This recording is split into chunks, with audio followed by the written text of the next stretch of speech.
ప్రకటన చేస్తూ ఉన్నారు.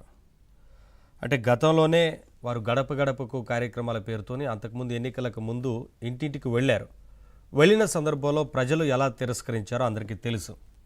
గడప గడపకు ఆ రోజున కార్యక్రమాల పేరుతోనే వెళ్తున్న సందర్భంలో అసలు ఏం చేశారు, ఎందుకు వస్తున్నారంటూ పెద్ద ఎత్తున ప్రజలు రోడ్ల మీదన ఆ రోజున ఎన్నికల ముందు నిలదీశారు.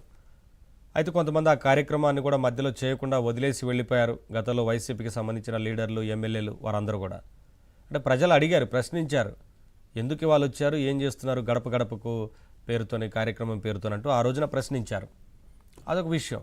ఇప్పుడు తాజాగా ఇంటింటికి వైసీపీ అంటే పేరుతోని కార్యక్రమాలు చేద్దామని వారి అధినేత పిలుపునిచ్చారు. కానీ వారి అధినేత పిలుపునిచ్చినప్పటికీ ఆ పార్టీలోనే చర్చ జరుగుతూ ఉంది. ఈ కార్యక్రమాల పేరుతోని మమ్మల్ని మాత్రం బయటికి రమ్మంటున్నారు, మా అధినేత మాత్రం ఈ ప్యాలెస్కే పరిమితం అవుతున్నారు. ఆయన ఎక్కడో ప్యాలెస్లో ఉండి తాడేపల్లి ప్యాలెస్ లేదంటే బెంగళూరు ప్యాలెస్లో ఉంటూ ఈ కార్యక్రమాలకు పిలుపునిచ్చి మమ్మల్ని అక్కడికి పంపించి ఉసిగొలుపుతున్నారు, రెచ్చగొడుతున్నారు, రెచ్చగొట్టేలాగా మాట్లాడిస్తున్నారు. అనవసరంగా గతంలో కూడా అసభ్యకరమైన పోస్టులు పెట్టి చాలామంది కేసుల్లో ఇరుక్కున్నారు. వారందరినీ కూడా ఎంకరేజ్ చేస్తూ వచ్చి ఆ రకంగా ఇబ్బందులకు గురి చేశారు. మళ్ళీ ఇప్పుడు ఈ కార్యక్రమాలకు వరుసగా పిలుపునివ్వడం, అవసరం లేకపోయినా పిలుపునిస్తున్నారు. పైగా వారు మాత్రం బయటికి రాకుండా మమ్మల్ని ఇబ్బందులు పెడుతున్నారంటూ ఆ పార్టీలోనే చర్చ జరుగుతూ ఉంది. చాలామంది అసలు వారిచ్చే పిలుపు ఆ కార్యక్రమాలకు కూడా పెద్దగా స్పందన ఉండటం లేదు. కానీ తరలిస్తున్నారు జనాన్ని, తరలించి గందరగోళం సృష్టిస్తున్నారు. తరలించి అక్కడ జన సమీకరణ చేసి ఆయా ప్రాంతాల్లో ఇబ్బందులు గురి చేస్తున్నారు. అలాగే లా అండ్ ఆర్డర్ సమస్యలను సృష్టిస్తూ ఉన్నారు. ఇది ప్రభుత్వం దృష్టికి కూడా వచ్చింది. ఇప్పటికే ప్రభుత్వం కూడా అలర్ట్గా ఉంది ఇటువంటి విషయాల్లో, భద్రత విషయంలో. ఇదొక విషయం. అయితే ఇప్పుడు ఏంటి అంటే కొత్త ఉద్యమం ఈ క్యూఆర్ కోడ్ల ఉద్యమానికి తెరలేపారు. అంటే ఇంటింటికి వెళ్ళి కూటమి ప్రభుత్వం ఇచ్చిన హామీల గురించి వివరిస్తామంటూ క్యూఆర్ కోడ్లతోని స్కాన్ చేపియండి అని చెప్తున్నారు. అంటే స్కాన్ చేస్తే డేటా మొత్తం వెళ్ళిపోయినట్లే. ఇంకా మీ దగ్గర ఉన్న వారు క్యూఆర్ కోడ్కి మీ ఫోన్లతోని స్కాన్లు చేసి ఏదో ఈ పథకాల గురించి ప్రభుత్వం వ్యవహరిస్తున్న తీరు ఏదో చెప్తాము వివరిస్తామన్న పేరుతోని క్యూఆర్ కోడ్లుకి తెరలేపారు. ఇవి స్కాన్ చేసిన తర్వాత ఈ సమాచారం ఎంత మేరకు వస్తుందో తెలియదు. మరి ఇది ఎంతవరకు కొంతవరకు చూపిస్తారేమో, అంటే తెలియాలి కాబట్టి.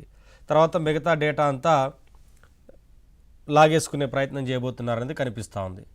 ఎందుకంటే గతంలో అందరికీ అనుభవమే, ప్రజలందరికీ తెలుసు ఈ విషయాలు.